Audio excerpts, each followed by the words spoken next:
Assalamualaikum warahmatullahi wabarakatuh.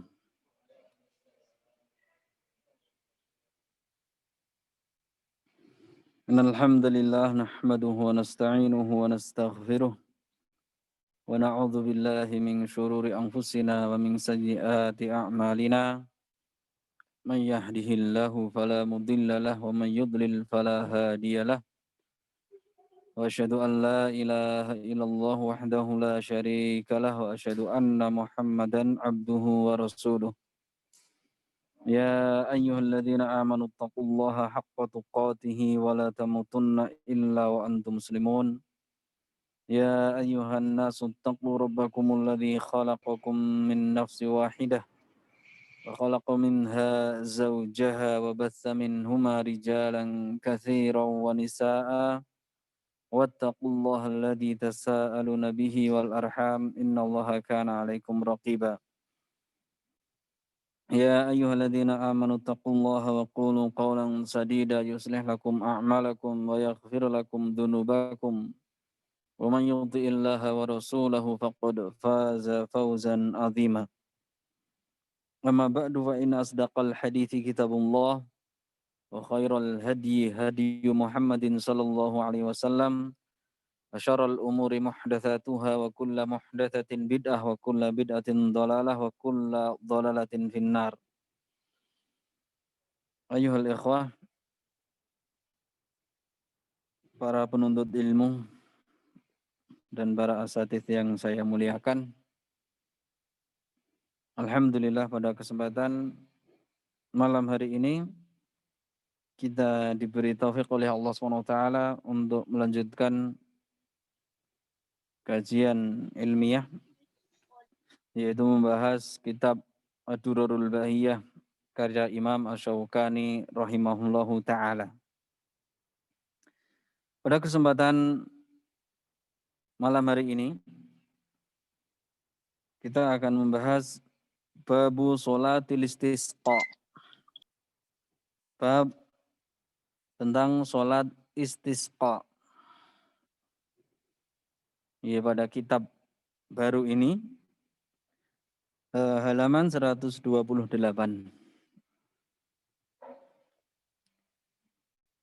Alhamdulillah kita telah mendapatkan kitab yang lebih baik, yang ada tahqiqnya, ada penjelasan tentang beberapa lafaz yang ada pada matannya. Sehingga dengan kitab ini insya Allah lebih memberikan faedah kepada kita semuanya.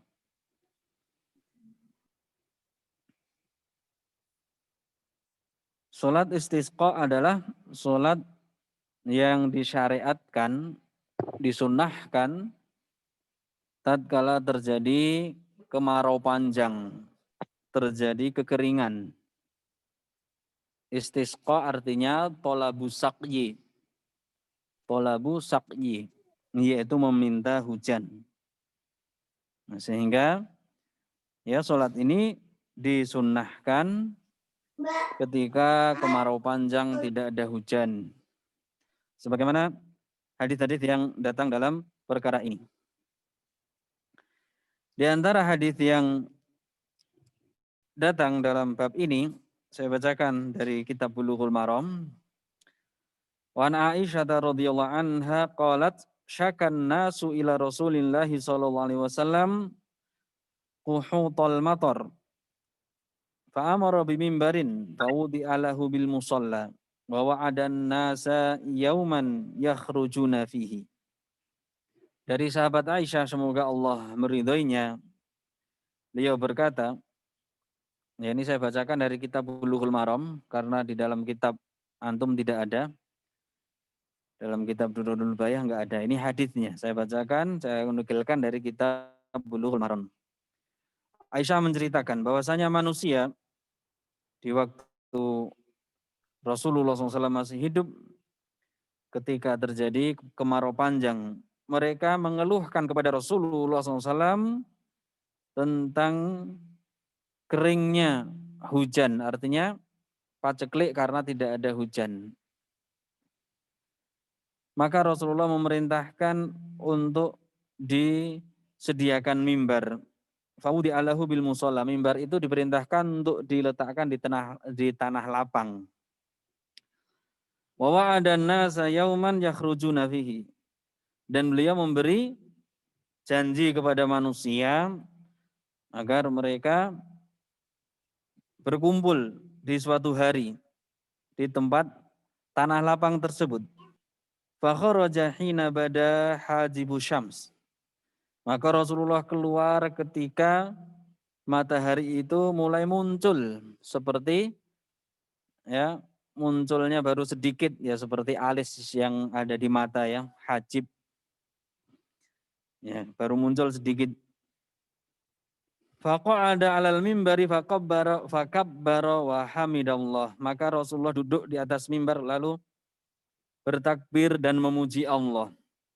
Tsumma qala innakum syakautum jadba diyarikum wa qad amarakumullahu an tad'uhu wa wa'adakum an yastajiba lakum. Rasulullah bersabda, sesungguhnya kalian telah mengeluhkan kekeringan yang menimpa rumah-rumah kalian. Dan sungguh Allah telah memerintahkan kalian agar kalian berdoa kepadanya. Dan Allah menjanjikan kepada kalian akan mengabulkan doa kalian. Tsumma qala alhamdulillahi rabbil alamin arrahmanir rahim maliki yaumiddin la ilaha illallah yaf'alu ma yurid. Kemudian beliau bersabda ya dengan membaca lafaz-lafaz ayat-ayat di dalam surat Al-Fatihah, beberapa ayat saja. Segala puji bagi Allah, Rabb semesta alam, Ar-Rahman Ar-Rahim, yang maha luas rahmatnya, kasih sayangnya, Ar-Rahim yang sangat penyayang, yang menguasai hari pembalasan, tidak ada ilah yang hak, yang berhak disembah kecuali Allah. Allah melakukan apa yang Allah kehendaki. Allahumma anta Allah, ya Allah engkau adalah Allah. La ilaha illa anta, tidak ada sesembahan yang hak kecuali engkau. Antal ghaniyyu wa nahnul fuqara. Engkau yang kaya dan kami para fuqara. Kami adalah orang-orang yang membutuhkanmu. Anzil alainal ghaitha. Turunkan kepada kami hujan. Waj'al ma anzalta alaina quwwatan wa balaghan ilahin. Dan jadikanlah apa yang engkau turunkan kepada kami sebagai kekuatan dan penyampai kepadamu sampai waktu yang ditentukan. Penyampai maksudnya sebagai sarana untuk beribadah kepada Allah sehingga ya bisa sampai kepada Allah di akhirat dengan selamat mendapatkan ridha Allah Subhanahu wa taala. Tsumma rafa'a yadayhi. Kemudian beliau terus mengangkat tangannya, kedua tangannya. Falam yazal hatta ru'ya bayadu ibtaihi.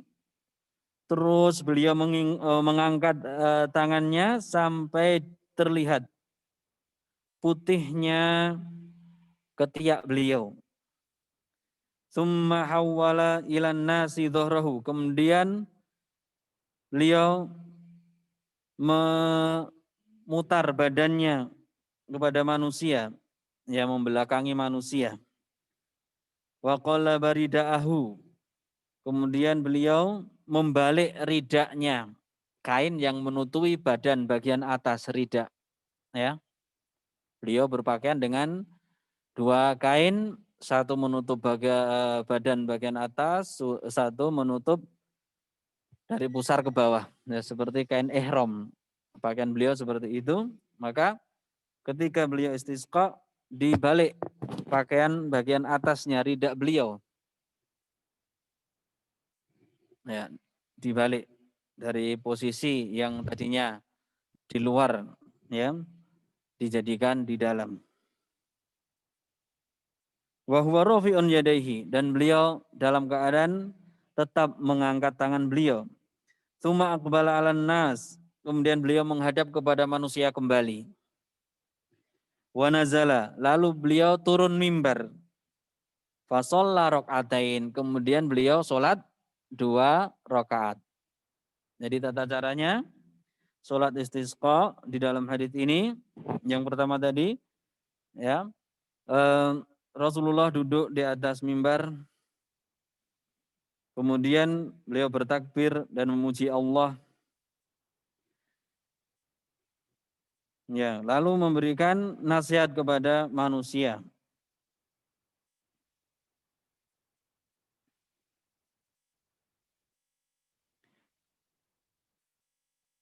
Ya, kemudian ya setelah itu beliau berdiri dan berdoa dengan mengangkat tangan, ya, sampai mengangkat tangannya itu tinggi sekali sehingga ketiak beliau terlihat karena mengangkat tangannya terlalu tinggi. Kemudian beliau membelakangi manusia dan membalik pakaian yang menutupi badannya, rida. Ya.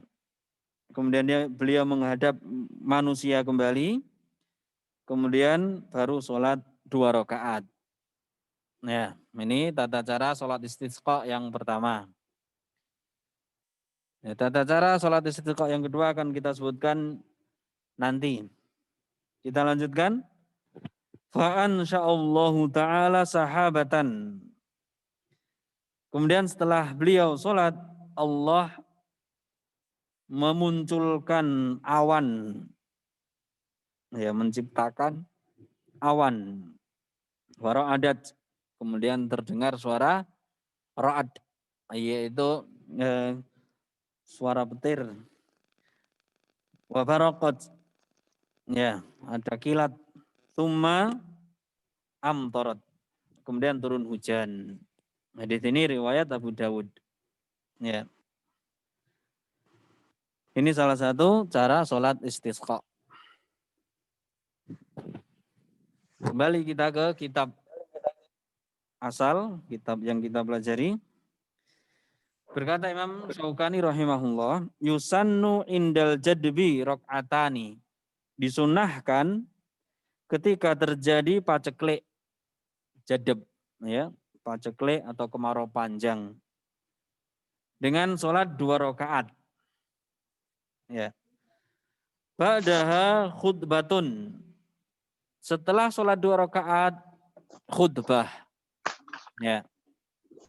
Ini beliau berpendapat bahwasanya khutbah itu dilakukan setelah sholat. Ya. Jadi nanti kaifiyahnya, tata caranya seperti sholat Idul Fitri. Ini yang beliau sholat apa ini? Dalam kitab ini. Hah? Kita baca keterangan di bawah takliknya yang mengomentari pendapat Imam Syaukani dalam kitab ini. Qauluhu rak'atani ba'dahuma khutbatun. Ucapan Imam Syaukani, sholat istisqa itu 2 rakaat, setelahnya khutbah. Zada fi sail. Beliau menambahkan dalam kitab As-Sail, kitab beliau yang lain, kitabnya Imam Syaukani, As-Sailul Jarrar, juz pertama, halaman 324. Wa thabata anhu annahu khataba ba'da sholatihi li rak'ataini.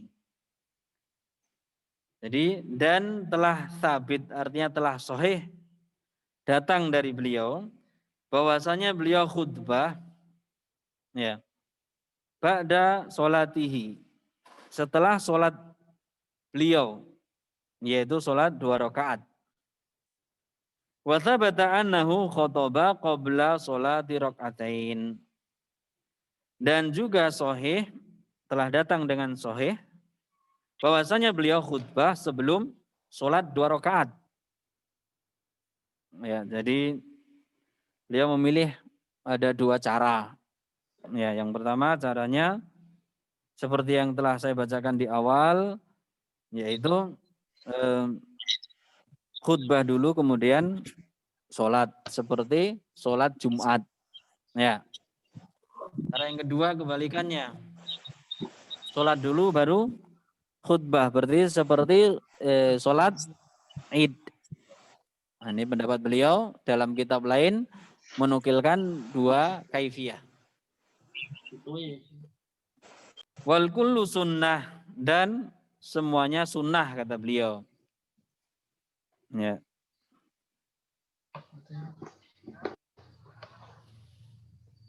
Ini saja ya keterangan singkat dari pentahqiq.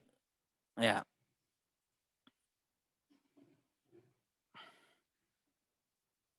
Kemudian kita baca yang di atas matan aslinya. Matan yang kita baca, yang kita pelajari, matan yang asal.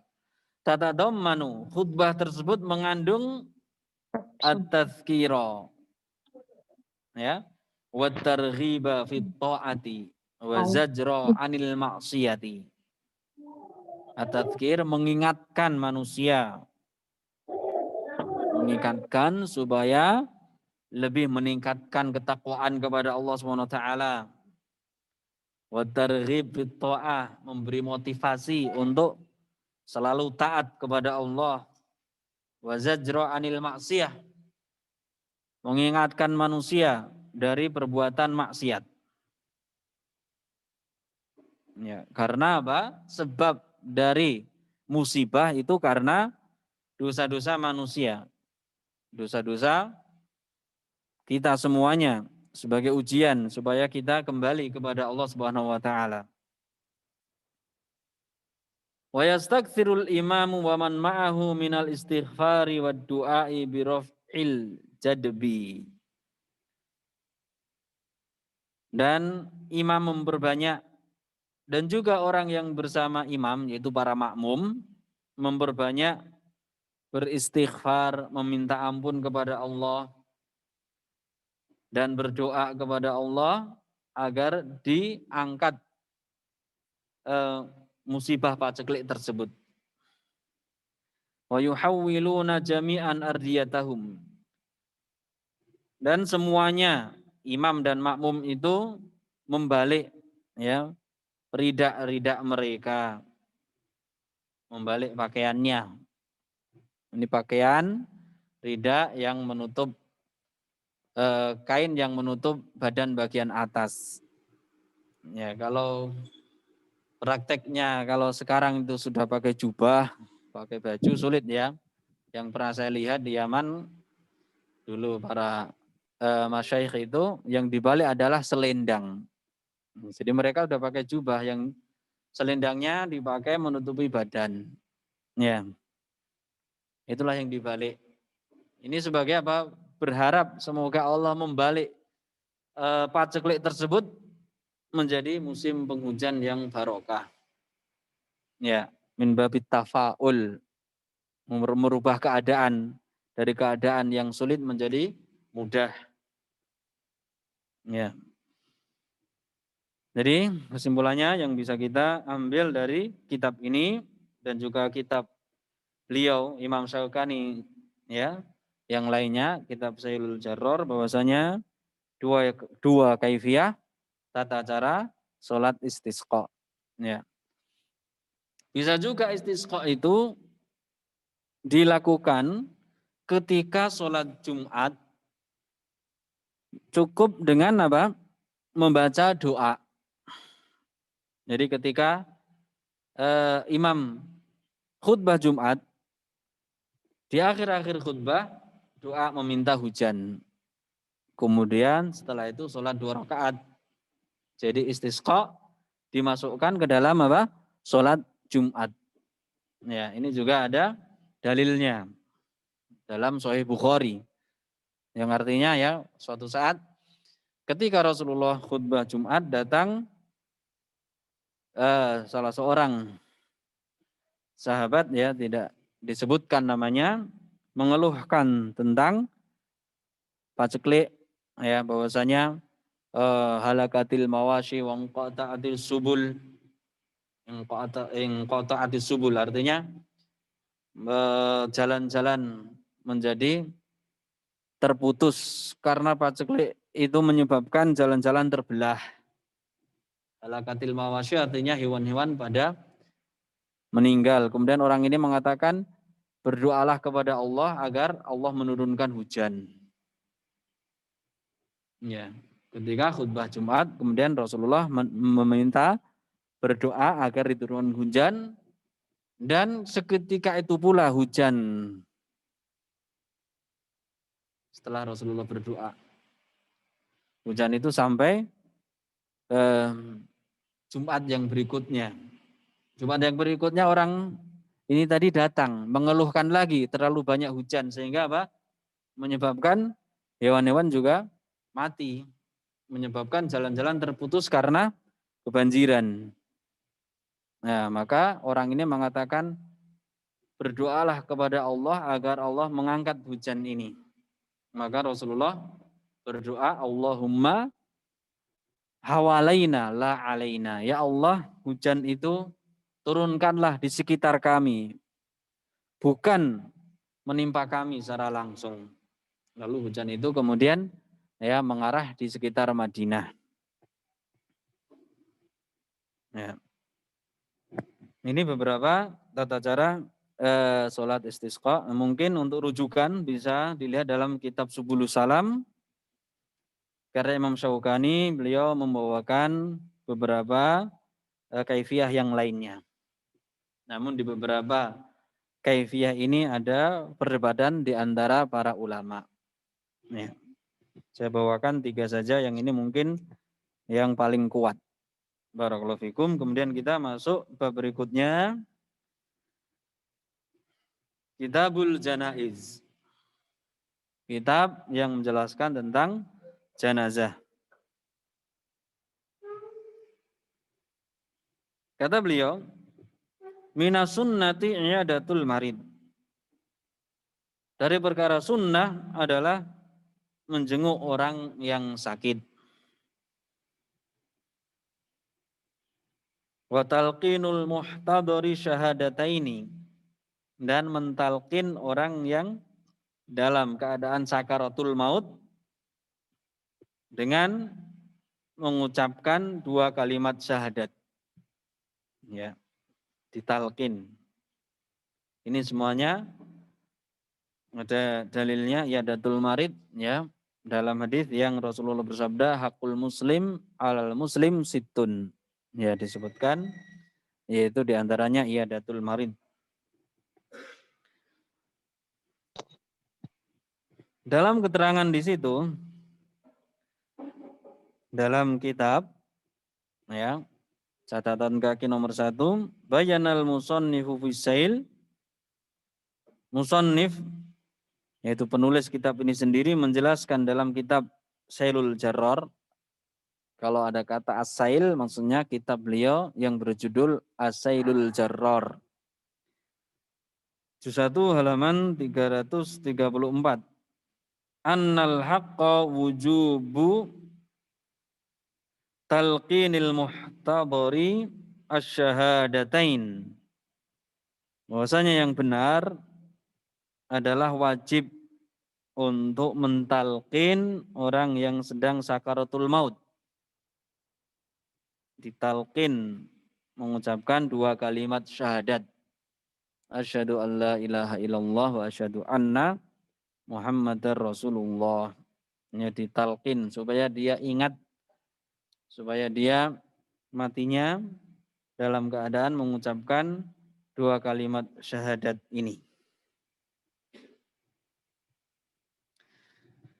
Yang berikutnya, wa taujihuhu, dan dihadapkan mayat tersebut. Dalam keterangan di bawah, ai ilal qiblah, dihadapkan ke arah kiblat.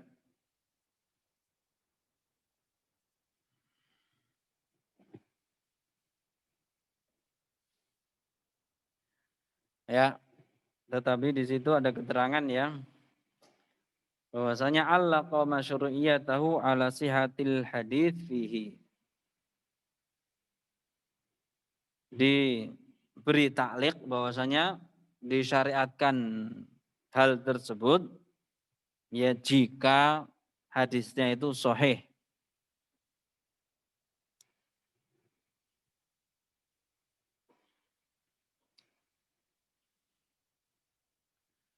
Kemudian yang berikutnya wa taghmiduhu idza mata, dan dipejamkan orang tersebut apabila sudah betul-betul meninggal. Karena biasanya kalau orang meninggal itu matanya terbuka. Ya, jadi ruh itu ketika keluar dari jasad diikuti oleh mata.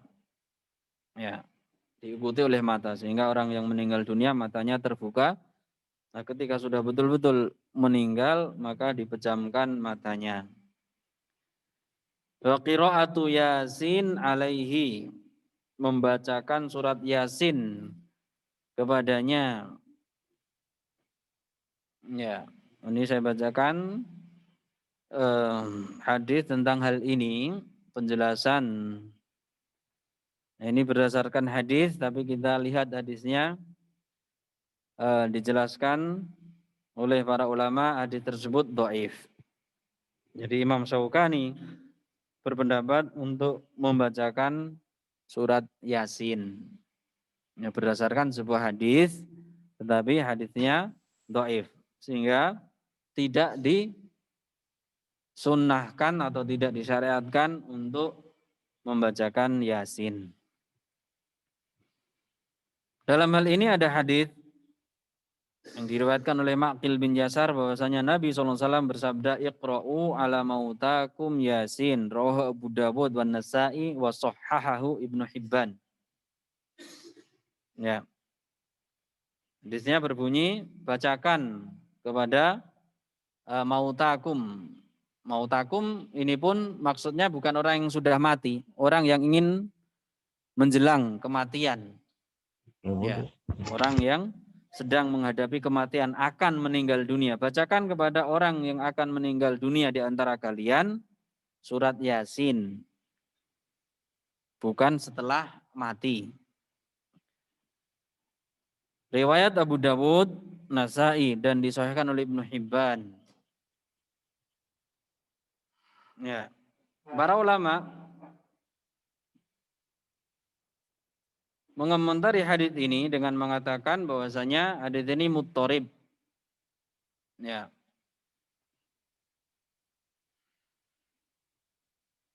Wa allahu Ibnul Qattan bil ittirab. Ibnul Qattan seorang ulama yang sangat detail dalam membahas sebuah hadis. Beliau mendhaifkan hadis ini, melemahkan hadis ini karena hadis ini muttarib. Ya, guncang. Wal waqf, dan dilemahkan juga hadis ini karena ada yang meriwayatkan secara mauquf bukan marfu. Kemudian juga sebab kedhaifan yang lainnya wa bi jahalati hali Abi Utsman wa abihi, dan adanya jahalah rawi yang majhul yaitu Abu Utsman dan bapaknya Abu Utsman. Itu Ibnul Qattan. Kemudian ulama yang lain yaitu Daraqutni, seorang ulama yang juga yang sangat teliti dalam membahas hadis. Anhu qala hadza haditsun muttaribul isnad majhulul matni wala yasihhu. Hadis ini hadis yang muttarib, sanadnya muttarib. Muttarib itu goncang, artinya tidak bisa dipastikan, kadang diriwayatkan dalam bentuk demikian, kadang riwayatnya demikian. Jadi ittirab tidak bisa digabungkan, tidak bisa dijamakkan, sehingga dikatakan ittirab atau muttarib. Kemudian majhulul matni, juga matannya itu ada jahalah, majhul, wala yasih, dan tidak benar, tidak sahih.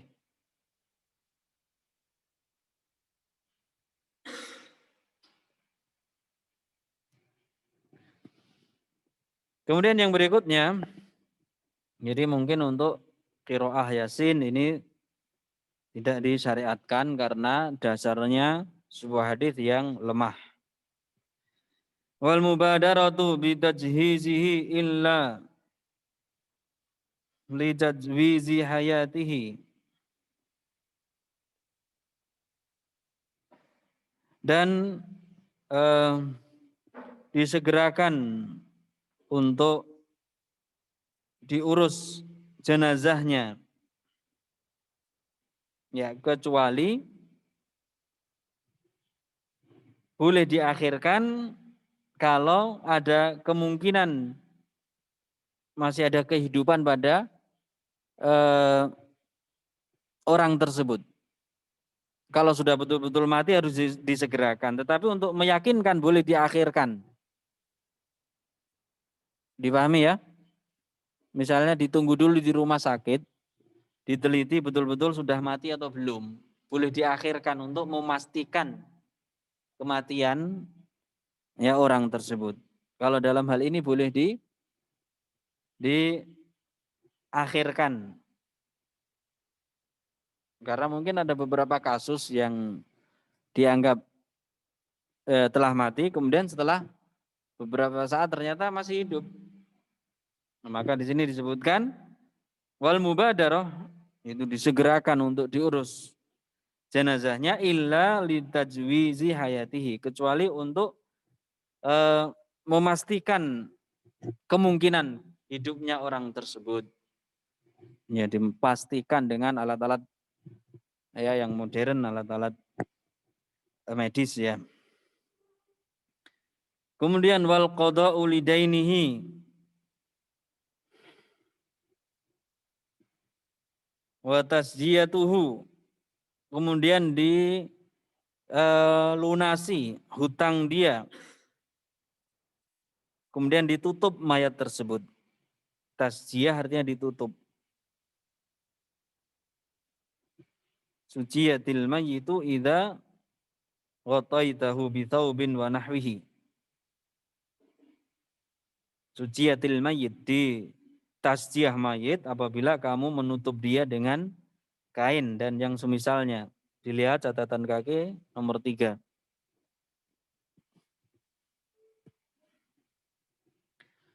Wa yajuzu taqbiluhu, dan diperbolehkan orang yang mendatangi, orang yang menengok orang tersebut, mayat atau jenazah tersebut, dibolehkan untuk menciumnya.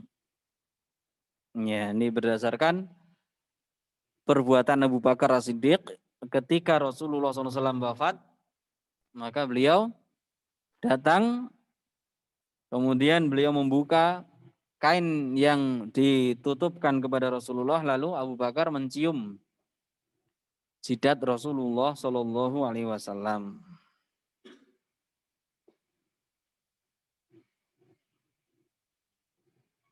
Kemudian berikutnya wa alal marid, dan kewajiban bagi orang yang sakit an yuhsinadz-dzanna bi rabbih, agar dia husnudzon kepada Rabbnya, berharap untuk dimasukkan surga.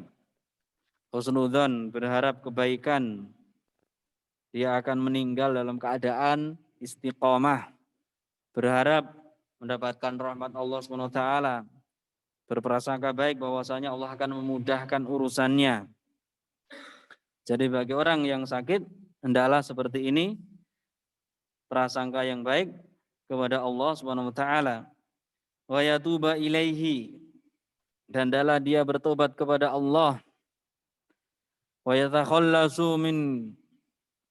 yatakhallasu an kulli ma alaihi, dan dia berlepas diri dari apa yang menjadi tanggung jawab dia. Berlepas diri atau artinya melunasi apa yang menjadi tanggungannya, menyelesaikan apa yang menjadi kewajibannya. Yatakhallas, kalau dia punya hutang segera dilunasi, kalau dia punya tanggungan segera dilaksanakan, kalau dia punya suatu kewajiban, entah itu kepada Allah SWT atau kepada manusia, segera ditunaikan.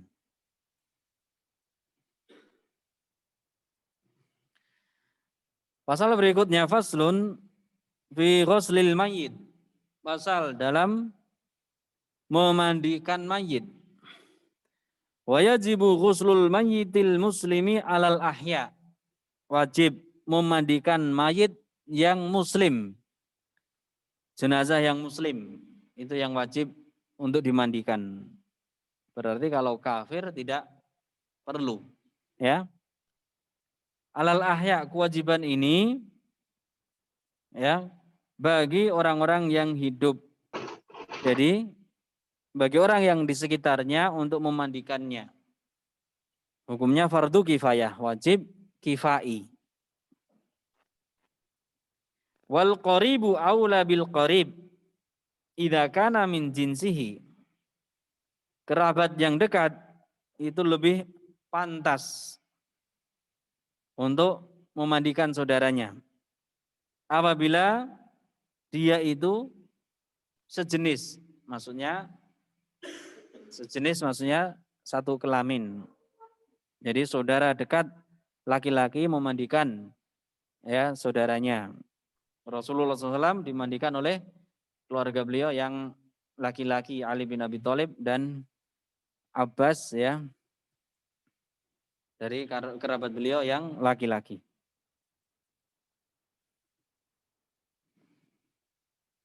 Wa ahadu zaujaini bil akhar. Suami istri, salah satu dari suami istri memandikan yang lain, yaitu istri memandikan suaminya ketika suaminya meninggal dunia terlebih dahulu, atau kebalikannya. Seorang suami memandikan istrinya ketika istrinya meninggal dunia. Wa yakunul ghuslu thalathan au khamsan au aktsara. Dan memandikan itu bisa dengan 3 kali atau 5 kali atau lebih dari itu.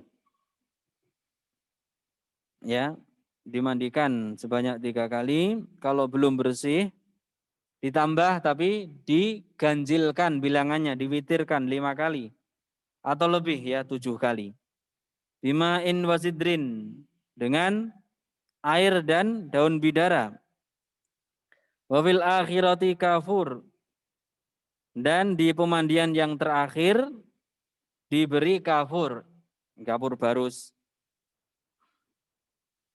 Wa taqdimul mayamin, dan didahulukan bagian-bagian anggota tubuh sebelah kanan. Ya. Wala yughassalu syahid, dan tidak dimandikan orang yang mati syahid. Orang yang mati syahid itu tidak dimandikan.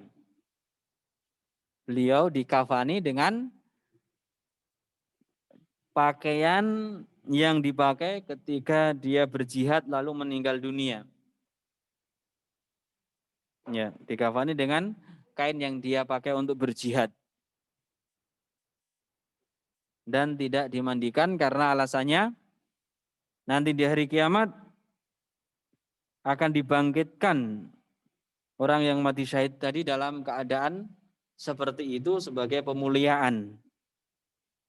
Ya, terlihat darah tetapi bukan bau darah. Ketika nanti dibangkitkan di hari kiamat, berbau dengan bau misik yang sangat wangi, minyak wangi yang paling wangi. Bagi orang-orang yang mati syahid, ya, dimuliakan nanti di hari kiamat. Dibangkitkan dengan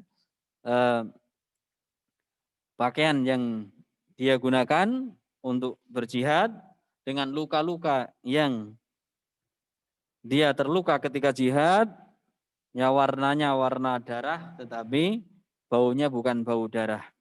Itu bau minyak wangi, misik yang sangat wangi. Ini sebagai bentuk pemuliaan Allah Subhanahu wa taala kepada orang yang mati syahid. Ya. Ini beberapa perkara yang berkaitan dengan pengurusan jenazah. Ya. Sebelum kita tutup, saya akan bacakan ya salah satu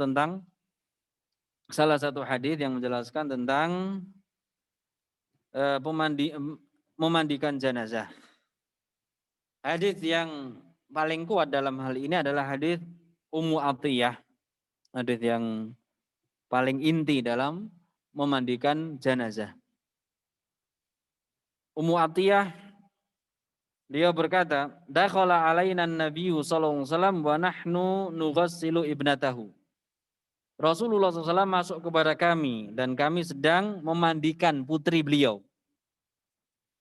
Faqala ighsilnaha thalathan. Rasulullah mengatakan, mandikanlah dia sebanyak 3 kali. Au khamsan atau 5 kali. Au aktsara min dzalik atau lebih dari itu. In ra'aitunna dzalika. Jika kalian memandang perlu untuk ditambah. Bima'in wasidrin. Dengan air dan daun bidara. Waj'alna fil akhirati kafura. Jadikanlah di akhir memandikan tersebut kapur barus. Au syai'an min kafur atau sedikit dari kapur barus. Falamma faraghna adannahu. Ketika kami sudah selesai memandikan, kami beritahu Rasulullah SAW fa'alqa ilaina hiqwahu. Rasulullah lalu memberikan kain beliau kepada kami. Ash'irnaha iyahu, pakaikan kain ini kepadanya, kepada putri beliau yang sudah meninggal. Nah, di sini muttafaqun alaih. Ya. Dalam riwayat Rasulullah bersabda, ibda'na bima yaminihina. Ibda'na bima yaminiha wa mawadhi'il wudu'i minha. Mulailah dalam memandikan jenazah tersebut bagian-bagian kanannya dan bagian-bagian wudu. Bagian-bagian yang terkena air wudu. Wa fil lafdzil Bukhari fadhafarna sya'raha salasata qurun. Kami kepang rambutnya dengan 3 kepangan. Fa alqainaha khalfaha. Ya, kami jadikan kepangan ini 3 kepangan tersebut diletakkan ke bagian kepala belakang. Ya, 3 kepangan yaitu samping kanan, kiri, kemudian tengah. Ya, depan dan tengah disatukan. Ini hadis yang berkaitan dengan memandikan jenazah. Wallahu taala a'lam bishawab. Ini yang bisa saya sampaikan pada malam pertemuan kali ini. Semoga bermanfaat bagi kita semuanya. Wabillahi taufik. Wassallallahu ala nabiyyina Muhammad. Subhanakallahumma wa bihamdik asyhadu an la ilaha illa anta astaghfiruka wa atubu ilaik. Wassalamualaikum warahmatullahi wabarakatuh. Waalaikumsalam warahmatullahi wabarakatuh.